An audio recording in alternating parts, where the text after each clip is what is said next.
The morning mist still clung to the edges of the Kummersdorf proving grounds, 40 kilometers south of Berlin, when Hauptmann Bauer first laid eyes on the machine that would shatter everything he believed about American engineering.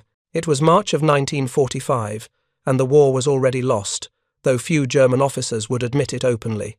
The Americans had captured the vehicle somewhere in the Ardennes, and now it sat in the center of the range, mud-caked and battle-scarred, its open-topped turret exposing the interior like a dissected specimen.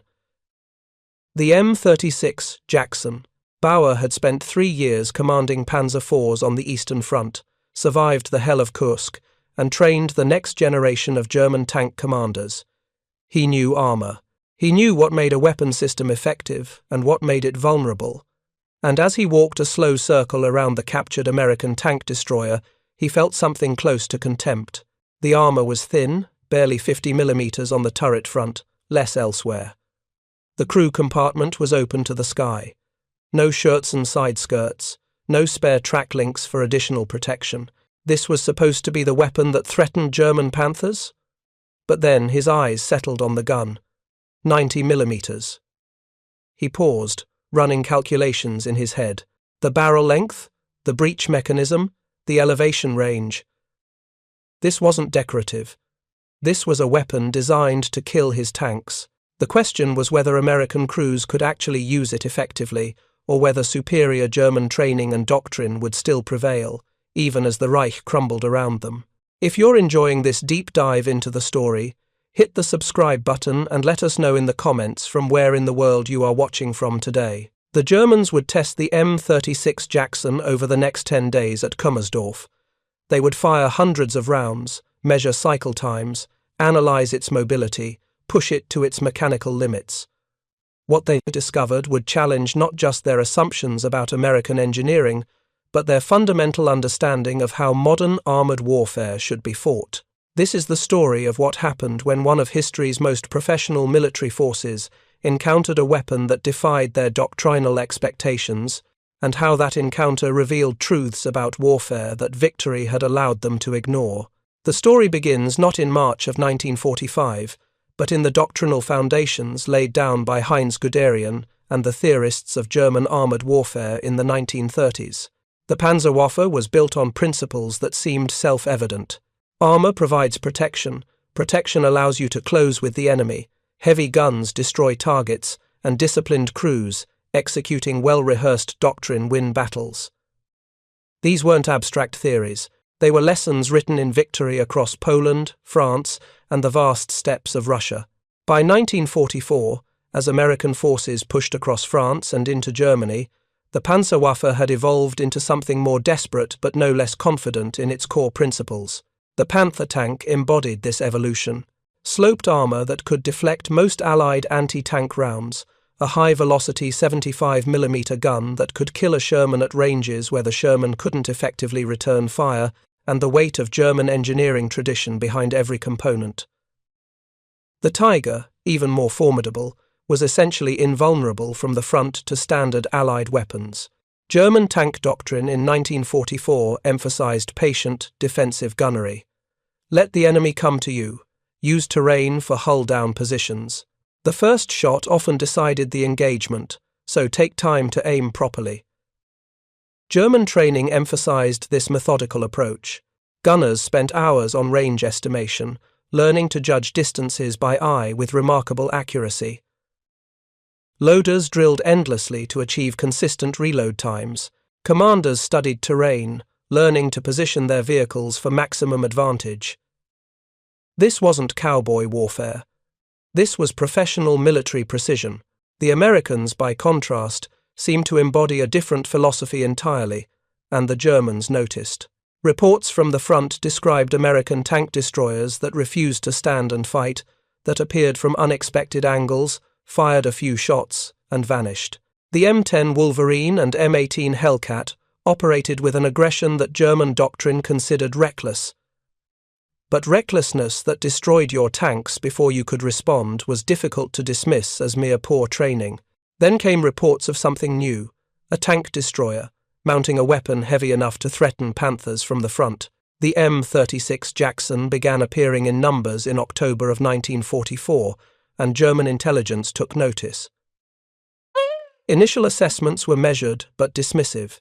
Yes, the 90mm gun was powerful, potentially dangerous, but American tank destroyers were lightly armoured, and their crews, while enthusiastic, lacked the systematic training of Panzerwaffe veterans. One Panther, properly positioned and crewed, should be able to destroy multiple Jacksons before being knocked out. The mathematics of armour warfare supported this confidence. The Panther's frontal armour was 80mm thick and sloped at 55 degrees, providing effective protection equivalent to 140mm. Even the M36's 90mm gun would struggle to penetrate at typical combat ranges, unless the American crew achieved a perfect shot. Meanwhile, the Panther's gun could punch through the Jackson's thin armour at nearly any range or angle. Advantage, Germany. Or so the doctrine suggested, but doctrine and reality don't always align, especially when your doctrine was written for a war you're no longer winning. By early 1945, German forces faced a crisis not just of resources, but of assumptions. The Americans weren't behaving the way defeated enemies should behave. They weren't conserving forces or fighting cautiously. They were attacking everywhere, constantly, with an aggression that overwhelmed German attempts at methodical defense. The captured M36 Jackson that arrived at Kummersdorf in March represented an opportunity to understand this puzzle. If German engineers and tankers could analyze the American weapon system thoroughly, perhaps they could identify its weaknesses, develop countermeasures, and disseminate that knowledge to frontline units. It was the kind of systematic, professional approach that had served German arms well for decades. The problem was that they were asking the right questions from inside the wrong paradigm. Hauptmann Bauer and his team began their evaluation with standard procedures. They measured the vehicle's dimensions, weighed it, analyzed the suspension system. The M36 weighed approximately 29 tons, light for a vehicle mounting such a powerful gun. The Wright Continental R975 radial engine produced 400 horsepower, giving it a respectable power-to-weight ratio. The torsion bar suspension appeared well designed, capable of handling rough terrain while maintaining gun stability. The turret drew particular attention, open-topped, which the Germans considered a critical vulnerability. But the internal arrangement was efficient, well thought out. The gun breech mechanism was accessible. Ammunition storage, while exposed to overhead threats, allowed for quick access. The gun itself, the 90mm M3, was mounted in a combination gun mount that allowed for relatively rapid traverse and elevation. But specifications on paper don't reveal how a weapon performs in combat. For that, you need to fire it, and that's where the German evaluation team would encounter the first crack in their doctrinal assumptions. They loaded the first round, a captured American armor-piercing shell, into the 90mm breech. The gun captain, an experienced veteran of the Eastern Front, gave the command to fire at a derelict Panzer IV hull, positioned 800 meters downrange. The M3 gun fired with a sharp crack that echoed across the proving grounds. The recoil was substantial but well managed by the mounting system. The armor-piercing round struck the Panzer IV's frontal armor and punched clean through, exiting the rear in a spray of metal fragments. Impressive, certainly, but the German observers expected that. The 90mm gun's penetrating power wasn't in question. What happened next was, the loader, following American manual procedures they'd translated from captured documents, had another round chambered in approximately 6 seconds. The gun captain fired again. Another hit, another penetration. 6 seconds later, a third round, then a fourth. The German observers stood in silence, watching the abandoned Panzer IV absorb round after round, each shot landing within seconds of the last. This wasn't the rate of fire they'd expected. This wasn't possible with a gun this size, with a breech this heavy, with ammunition this unwieldy. Oberst Wilhelm König, the senior officer observing the test, finally spoke. "Measure it," he said quietly. "Time every step of the loading process. I want to know if this is repeatable or if we're seeing their absolute best-case performance." They measured it. Over the next hour, they fired the M36's 90mm gun repeatedly, timing every aspect of the loading and firing cycle. Different German crews took turns operating the vehicle, following the translated American manual procedures. The results were consistent and disturbing. A well-trained crew could achieve a sustained rate of fire of 8 to 10 rounds per minute under ideal conditions. Even under less optimal circumstances, 6 rounds per minute was achievable. Compare this to German experience with heavy anti-tank weapons. The 88mm KWK and 43 gun on the Tiger II could manage perhaps 4 to 6 rounds per minute in combat with an experienced crew. The Panzer's 75mm gun was faster, perhaps 8 rounds per minute, but it lacked the raw, penetrating power of the American 90mm. The numbers suggested something the German doctrine had not fully accounted for. The Americans had sacrificed armor protection not just for mobility, as German intelligence had reported, but for volume of fire. This represented a fundamentally different calculus of armored combat. German doctrine emphasized the importance of the first shot, the carefully aimed killing blow that destroyed the enemy before he could respond. German tanks were designed with this philosophy in mind, sturdy enough to take a hit while the crew aimed that perfect shot. The M36 Jackson suggested a different philosophy entirely. What if you don't take the time to aim perfectly? What if you fire 3 or 4 shots in the time it takes the enemy to fire twice, and trust that one of your shots will find a critical hit? Hauptmann Bauer understood the implications immediately. "They're not trying to fight the way we fight," he said to Koenig during a break in testing. "They're gambling that volume of fire compensates for poorer shot placement. It's—" He paused, searching for the right word. American. But was it gambling? Or was it mathematics? If a German gunner could guarantee an 80% hit rate with careful aim, taking 12 seconds per shot, he would score perhaps 4 hits per minute. If an American gunner achieved only a 50% hit rate but fired 10 rounds per minute, he would score 5 hits per minute. More importantly, those 5 shots would arrive as an overwhelming barrage, psychologically shocking to the enemy, and allowing for rapid adjustment based on where the first rounds impacted. The next phase of testing focused on mobility. The Germans put the M36 through its paces on the Kummersdorf obstacle course, timing how quickly it could accelerate, how tight it could turn, how well it handled rough terrain. Here again, the results challenged expectations. The Jackson wasn't dramatically faster than a Panther in terms of top speed. Both could manage roughly 45 km per hour on good roads. But the M36 accelerated more, quickly from a stop, could reverse faster, and could pivot in place more rapidly. These seemed like minor advantages until you considered their tactical implications. A Panther that spotted a Jackson would need time to traverse its turret, range the target, and fire. If the Jackson could move from a concealed position, fire several shots, and reverse back into cover in less time than it took the Panther to acquire and engage the target, then raw armor superiority meant nothing. The battle would be won or lost in those first few seconds, and the Jackson's mobility gave American crews the ability to dictate those seconds. If you find this story engaging, please take a moment to subscribe and enable notifications. It helps us continue producing in-depth content like this. The open-topped turret, which German doctrine considered a fatal flaw, revealed unexpected advantages during the evaluation. The test crews reported superior situational awareness compared to closed turret vehicles. In combat, this would allow Jackson commanders to spot targets more quickly, coordinate with supporting infantry more effectively, and evacuate the vehicle more rapidly if hit. Yes, the crew was exposed to artillery and overhead threats, but in direct tank versus tank combat, those threats might matter less than the advantages gained. The Germans also evaluated the M36's gun sighting system and found it adequate but not exceptional. The telescopic sight was simpler than German optics, with less magnification and somewhat coarser reticles, but it was also faster to acquire targets, particularly at closer ranges. Combined with the rapid rate of fire, the American philosophy became clearer. Don't aim for perfection, aim for good enough. then fire again before the enemy can respond. By the end of the first week of testing, a picture had emerged that troubled the senior German officers observing the evaluation.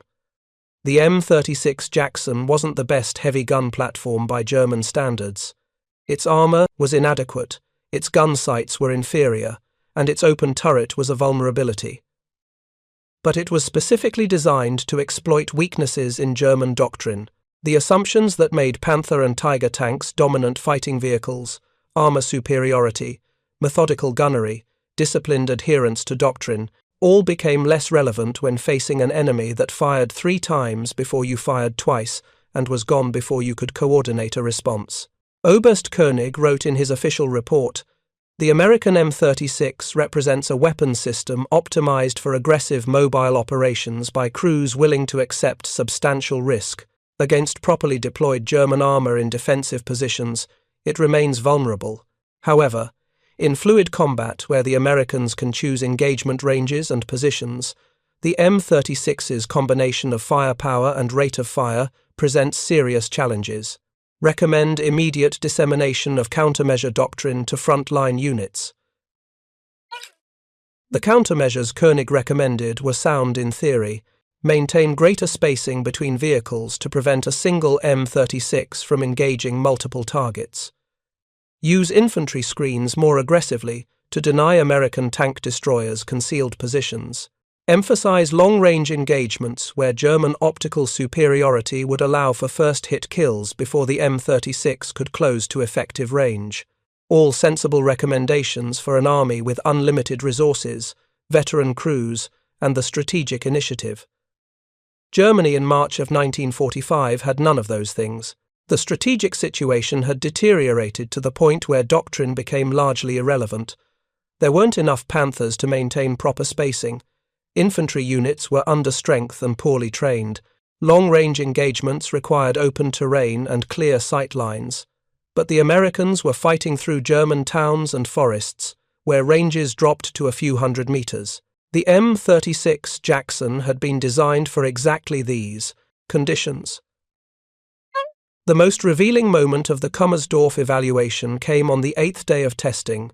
The German team had set up a tactical exercise designed to simulate combat conditions as closely as possible without live enemy contact. They positioned several captured or derelict Allied and German vehicles at varying ranges and angles across the proving ground, creating a mock battlefield.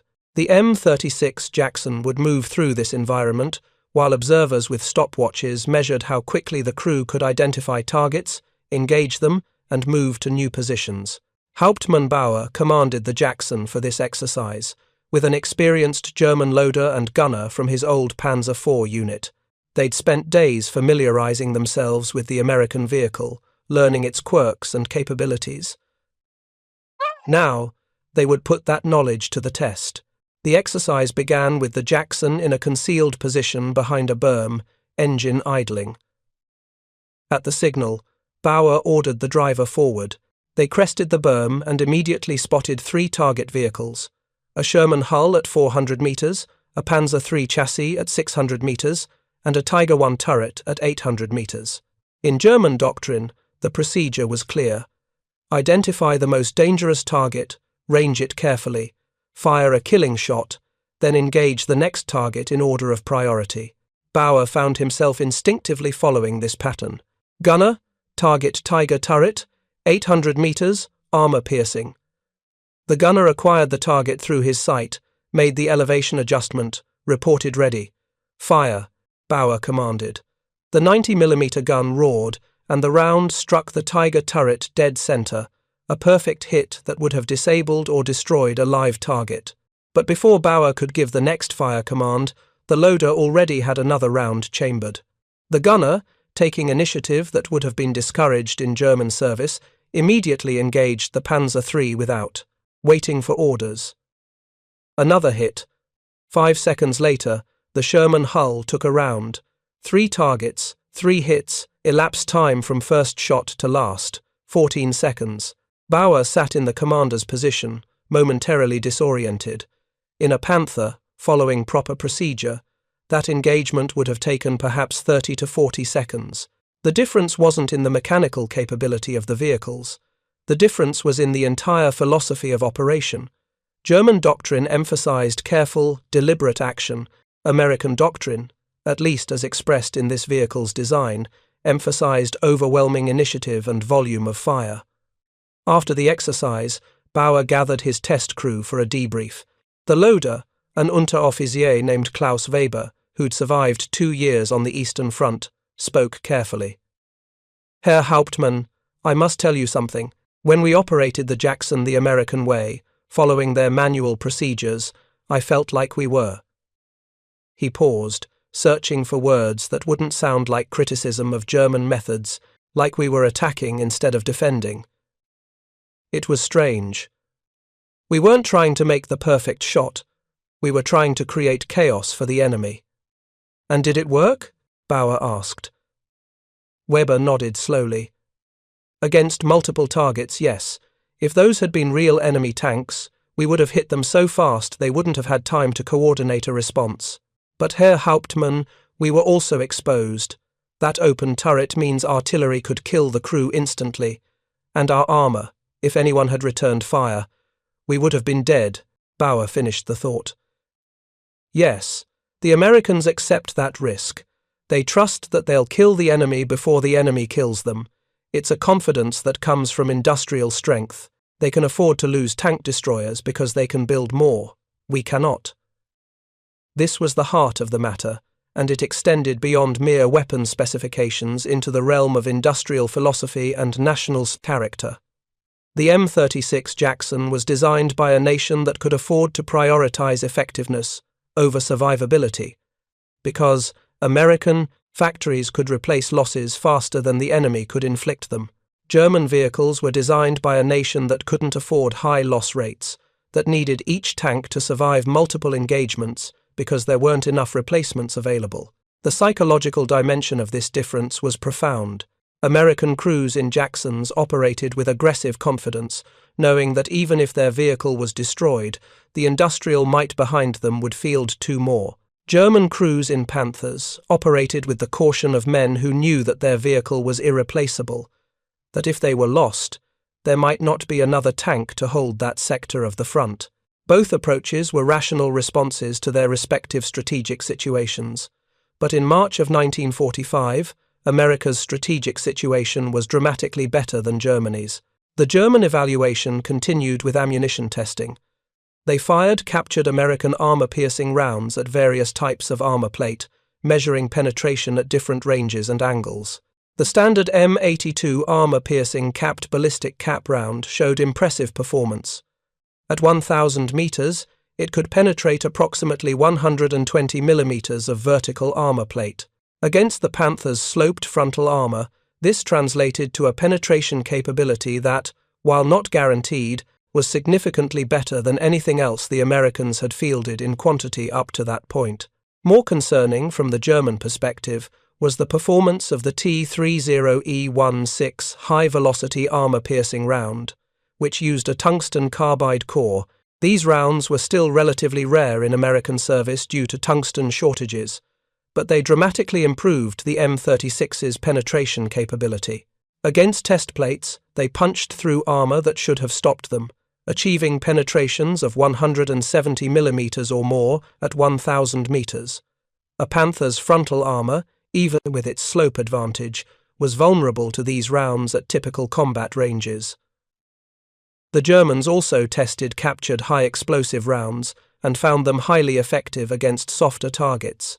The 90mm high-explosive shell had roughly twice the bursting charge of the 75mm rounds used in the Panther. This meant the M36 could be employed effectively against infantry positions, fortifications, and light vehicles, not just enemy armor. The versatility was notable.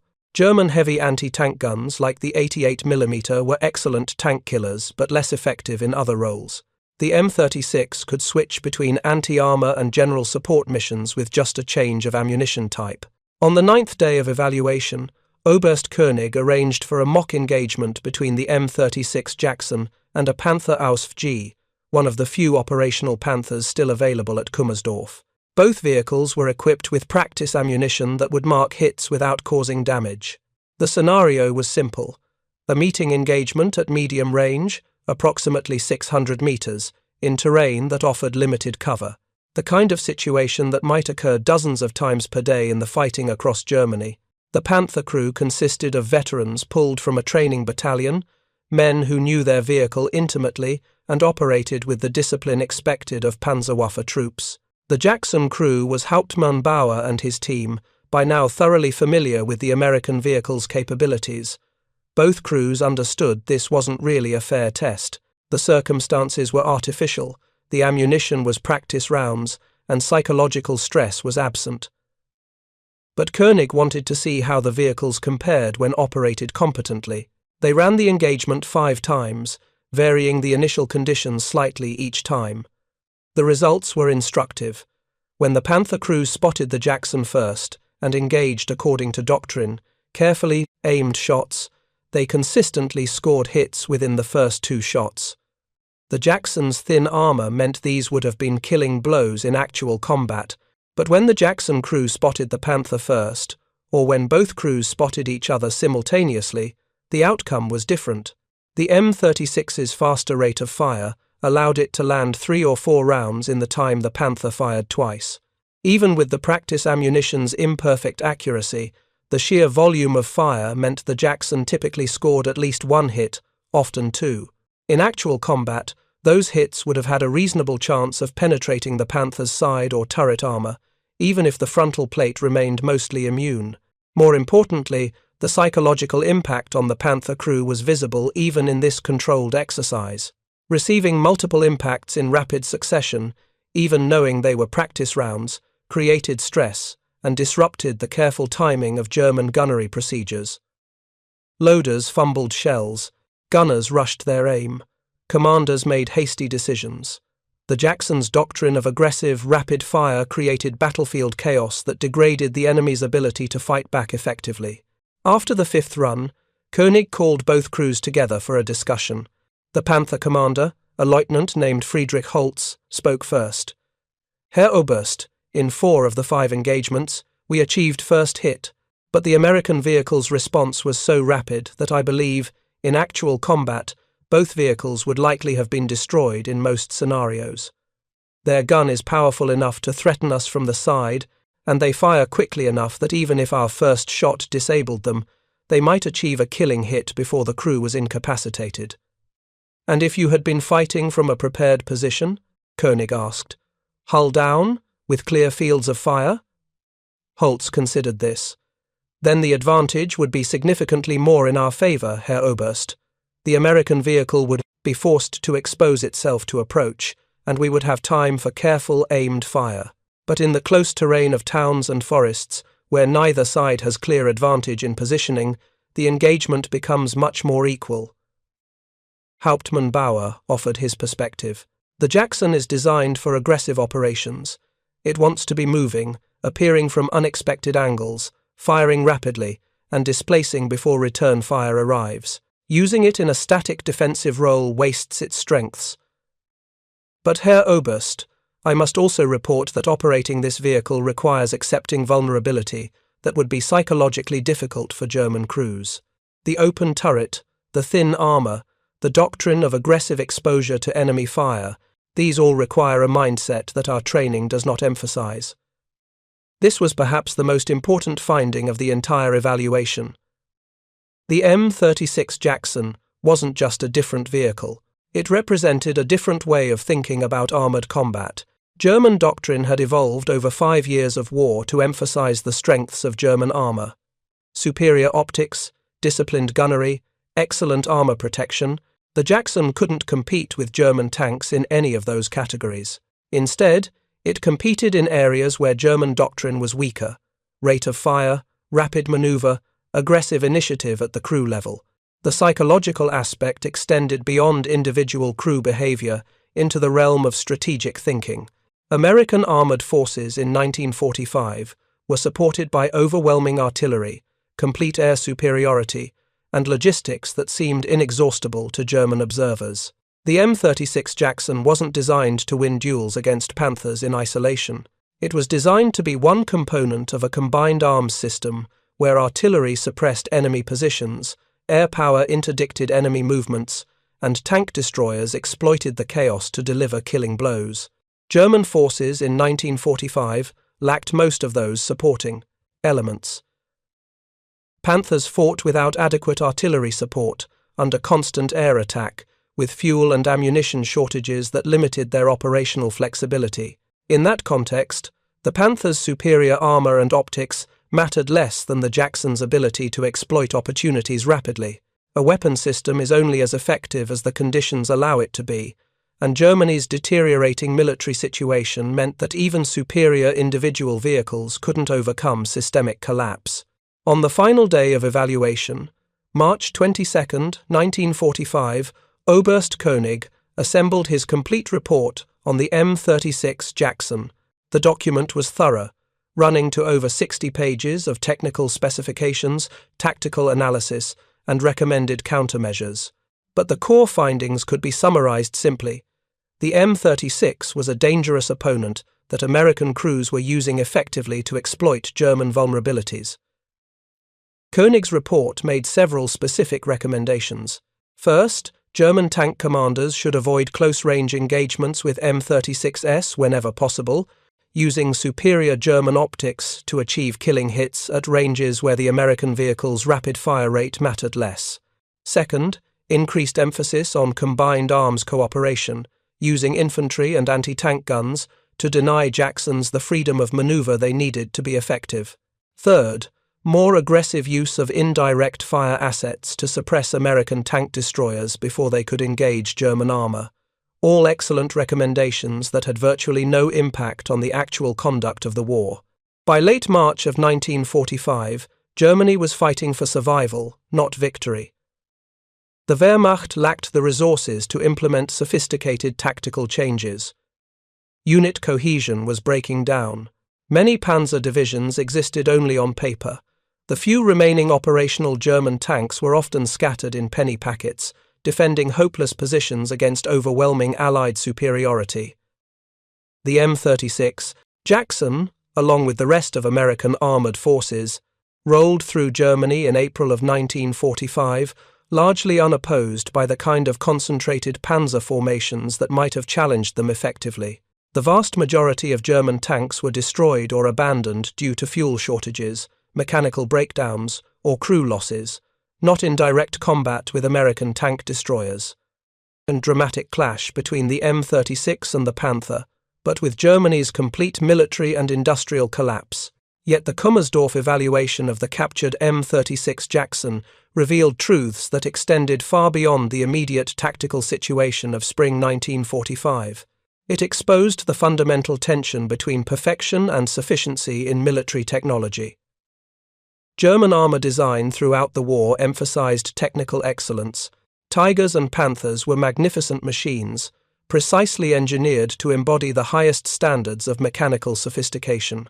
They were also expensive, time-consuming to produce, difficult to maintain, and required highly trained crews to operate effectively.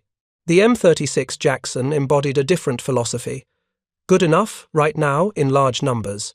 Its armor wasn't excellent, but it was sufficient to protect against most threats except direct anti-tank fire. Its gun wasn't the best possible weapon, but it was good enough to threaten any German tank. Its mobility wasn't exceptional, but it was adequate for tactical repositioning. This philosophy of good enough allowed the Americans to field tank destroyers in numbers that overwhelmed German defenses through sheer quantity. The German officers who evaluated the Jackson at Kummersdorf recognized this, even if they couldn't fully articulate it in their official reports. When Hauptmann Bauer described the American vehicle as representing a philosophy of attacking instead of defending, he was identifying the core difference between American and German approaches to warfare. Germany in 1945 was fighting a defensive war, trying to preserve what remained with precious, irreplaceable assets. America was fighting an offensive war, willing to accept losses because their industrial capacity could absorb them. This difference manifested in every aspect of the two nations' weapon systems. German vehicles were built to survive, to return from missions and fight again, because Replacement was uncertain. American vehicles were built to win, even if that meant higher loss rates, because replacement was guaranteed. The M36 Jackson's thin armor and open turret weren't design flaws. They were conscious decisions to maximize firepower and mobility at the expense of protection, a trade-off that only made sense if you had the industrial capacity to replace losses. The evaluation also revealed the limits of professional military excellence when divorced from strategic reality. The German Panzerwaffe, in 1945, remained one of the most skilled armoured forces in history. Individual German tank crews were typically better trained than their American counterparts, had more combat experience, and operated from a doctrinal tradition refined through years of war. None of that mattered when they were outnumbered 10-1, without fuel, without air cover, and facing an enemy that could absorb losses and continue attacking. Hauptmann Bauer survived the war and would later write in his memoirs about the Kummersdorf evaluation. His assessment was brutally honest. We told ourselves that the M36 was inferior to our Panthers because its armor was thin and its crew exposed. But the truth we didn't want to face was that the Americans had designed a weapon for the war they were fighting, while we were still building weapons for the war we wished we were fighting. They could afford to lose tank destroyers. We couldn't afford to lose anything. That difference decided the war more than any technical specification. The M36 Jackson would continue serving in American forces long after the German Panzerwaffe ceased to exist. It saw action in Korea, where its powerful gun proved effective against T-34, 85 tanks. Some examples remained in service with various nations into the 1960s and 70s. But its real legacy wasn't its service life. It was what the vehicle represented about the evolution of armoured warfare. The Jackson demonstrated that in modern mechanized combat, no single advantage is decisive. Armor, firepower, mobility, rate of fire, crew training, industrial capacity, logistical support, all of these factors interact in complex ways. The side that can optimize the combination of factors for their specific strategic situation will often defeat the side with superior individual components. Germany built better individual tanks. America built a better tank system, integrated into a better overall war machine. For the German officers who tested the captured M36 at Kummersdorf in March of 1945, the experience was professionally fascinating and personally sobering. They produced detailed, thoughtful analyses of the American vehicle's capabilities. They identified tactical countermeasures that might have been effective under different strategic circumstances, and they knew, though few said it openly, that none of it would change the war's outcome. The 90mm gun that German crews initially dismissed as merely powerful turned out to represent a revolution in American anti-tank capability. Its rate of fire, achieved through careful ergonomic design and optimized loading procedures, created a tactical advantage that paper specifications didn't reveal. When combined with aggressive American doctrine and overwhelming Allied material superiority, the M36 Jackson became the weapon it was designed to be. A tank destroyer that could challenge German armor on favorable terms and win through superior rate of fire and tactical flexibility. The Germans tested the Jackson and refused to believe its 90mm gun could fire that fast, not because they doubted the physical evidence, but because accepting that evidence meant acknowledging that their doctrinal assumptions were obsolete. It meant admitting that careful, methodical gunnery might be less effective than aggressive, rapid fire. It meant recognizing that armor protection mattered less than mobility and firepower in fluid combat. These were hard truths for a military tradition built on discipline, precision, and the superiority of German engineering. Thank you for watching. For more detailed historical breakdowns, check out the other videos on your screen now, and don't forget to subscribe.